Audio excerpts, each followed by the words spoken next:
더 띄워주셔야지. 네, 예, 다음에 넘겨주시면 뭐 우리 전 목사님이 늘 강조하는 토머스 제퍼슨이 한 얘기 가운데 연방의회는 국교를 정하거나 또는 자유로운 신앙 행위를 금지하는 법률을 제정할 수 없다. 그렇지. 또한 발언, 출판의 자유나 국민의 평화를 집회할 수 있는 권리 및 불만 사항의 구제를 위하여 정부에게 청원할 수 있는 권리를 제한하는 법률을 제정할 수 없다. 이런 법률을 하면서 자유로운 신앙생활 행위를 금지하는 법률을 제정할 수 없는 것이 바로 이게 이제 정교분리의 법령으로 나와 있는 거고, 넘겨서 한번 보시면요. 거기에 세 가지의 규정이 나옵니다. 넘겨주세요. 자, 여기 보면 정교분리 원칙 규정의 첫째가 정치는 교회 활동을 관여하지 말 것. 그렇지. 그렇죠. 정치가 교회 활동을 관여 못한다는 얘기예요. 두 번째는 정치는 교회에 해가 되는 법을 만들지 말 것. 그렇지. 예. 그 다음에 정치는 교회에 세금을 부과하지 말 것. 자, 참. 이것이 바로 세속 정부로부터 종교의 자유를 보장하기 위해서 토마스 제퍼슨 미국의 제3대 대통령이 발의한 거예요, 이게. 맞아요, 맞아요. 그런데 이거를 오해하고 있는 거예요. 다음에 넘겨서 한번 보시면요. 다음에 넘겨보면 대한민국 헌법 제20조에도 보면 모든 국민은 종교의 자유를 가진다. 제2항 국교는 인정되지 않으며 종교와 정치는 분리된다 이렇게 나와요. 근데 이게 이승만 대통령이 이걸 만들 때 정교 분리는 미국과 마찬가지로 세속 권력과 종교 권력을 분리해서 종교의 자유를 보장하라는 의미지 종교가 정치에 간섭하면 안 된다는 의미가 아니란 말이에요. 반대로 정부는 종교를 간섭 또는 침해해서도 안 된다. 그러니까 정부는 종교를 이게 침해해서는 안 된다는 법을 만든 건데 이거를 이제 일본 애들이 악용한 거죠. 맞아요. 넘겨서 보시면 맞아요.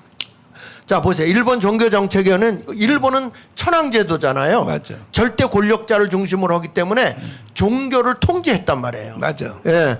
그래서 일본에서 말하는 것은 뭐냐면 종교가 정치에 관여하면 안 된다는 왜곡된 정교 분리 사상이 지금까지 대한민국 정치계에 여전히 남아 있는 거예요. 맞죠. 일본의 지배를 받고 있을 때 맞죠. 요거 일본 사람들이 만들어 놓은 거란 말이에요. 맞아. 근데 이 함정에 한국의 목사들도 걸려 있는 거예요. 다. 네, 다 걸렸어. 다음에 넘겨서 한번 보시면요. 여기 뭐 우리가 잘 아는 이은영 목사님 기도문 같은 것도 그렇지. 뭐 전 목사님 여러 번 했으니까 그냥 넘기겠습니다. 자, 여기서 보십시오.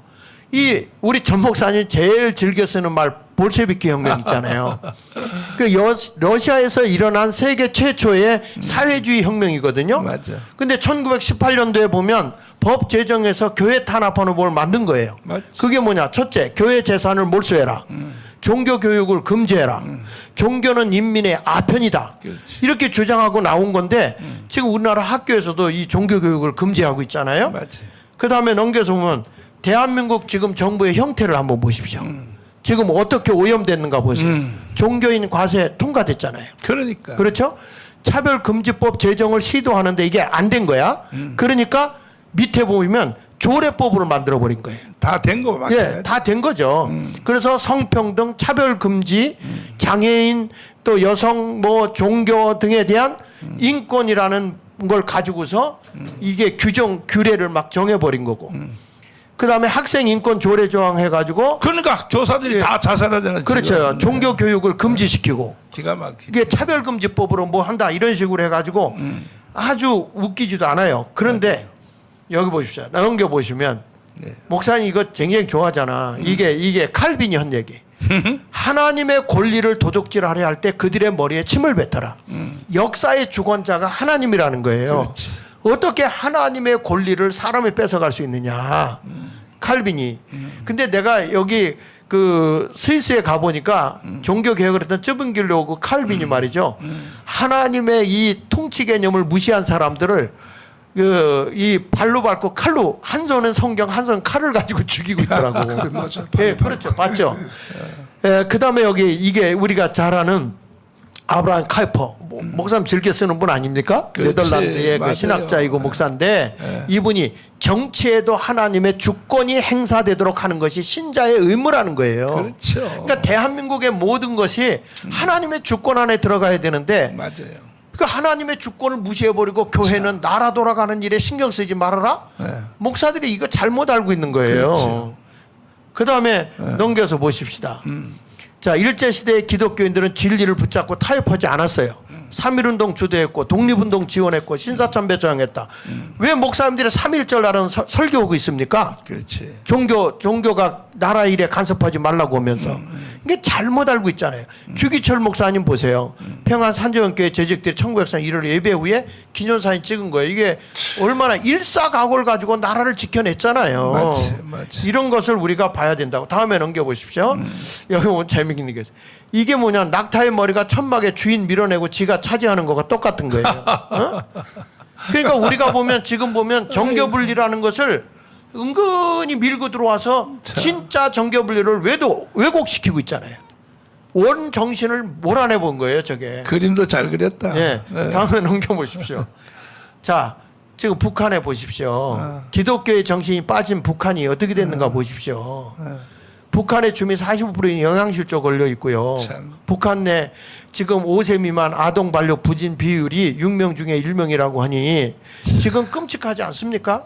그러니까 대한민국의 기독교를 말살시키는 공산주의 국가가 된다면 어떻게 되겠어요? 참. 그러니까 우리가 이 목사들이 여러분들이 삿대질하고 손가락질을 모르지만 난 솔직한 얘기로 정광훈 목사님이 처음 기독당을 만들 때 기독교 100주년 기념관에서 했어요. 오라고 그래서 뭣도 모르고 갔는데 당을 만들더라고. 미친 짓 한다고 난 나와버렸다. 도망가 버렸잖아. 네, 그 자리에서 나와버렸어요. 나와버렸는데 지금에 와서 보니까 내가 미친 놈이었더라고. 아이고, 그거 예. 봐요. 그래가지고 지금 와서 나라를 바르게 세우고 나라가 기독교의 정신으로 하나님이 통치하는 나라, 하나님이 주도하는 나라를 만들기 위해서는 다시 기독교의 입국론으로 대한민국이 세워져야 된다. 그리고 이것을 좀 얘기를 해야 되지 않겠나. 그래서 교회가 나선 것이다. 이렇게 이해하시고요. 우리 목사님들 다 나와야 된다고 저는 생각합니다.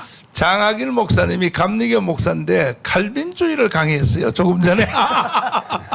자, 저 목사님. 목사들도 저 선거철 되면 투표를 하러 가요, 안 가요? 가죠. 정교 분리 원칙 어긋나는 거야. 투표를 가면 안 되지. 참정권은 또 근데 참여해. 목사님들이요.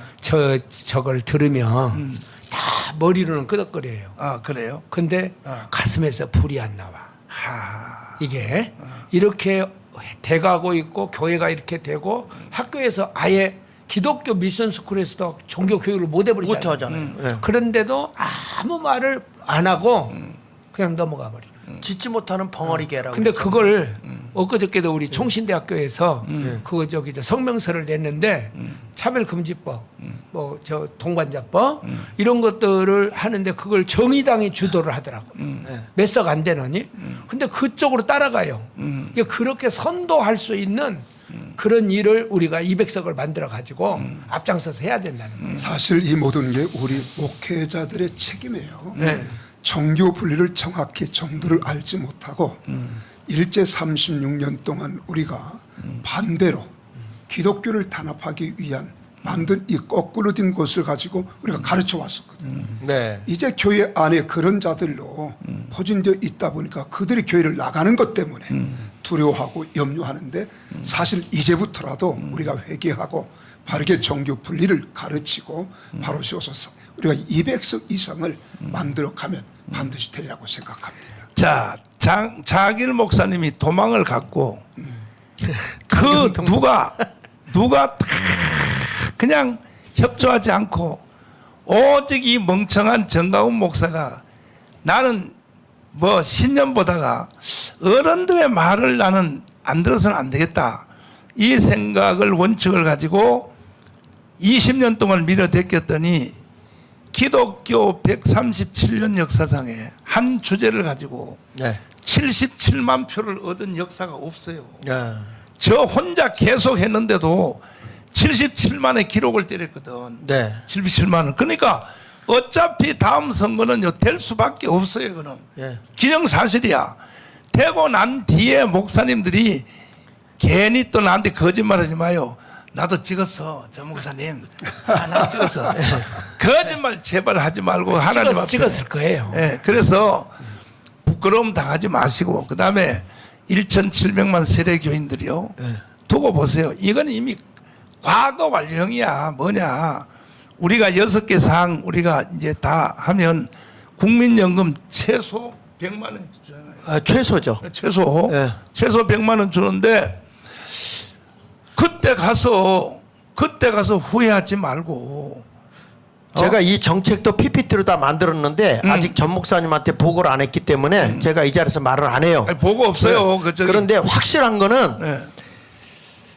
빠르면 내년부터 작게라도 지원할 수 있는 그런 결과가 옵니다. 그렇죠. 그러니까 이게 확실한 겁니다. 지금 이 기독교의 이 자유통일당 자유마을운동이 경제계를 새롭게 바꿀 수 있다고 저는 봐요. 맞아, 네. 맞아, 믿으십시오. 맞아요, 여기 안 들어오면 평생 후회할걸요. 맞아요. 빨리 지금 가입하세요. 맞아요. 네, 부담 갖지 말고. 빠르면요, 이 1,000만 명만 딱 당선되면은 10월 4일부터 집행할 수 있어요. 바로. 네. 자, 그러니까 이제 하나님이 주신 절호의 기회가 왔습니다.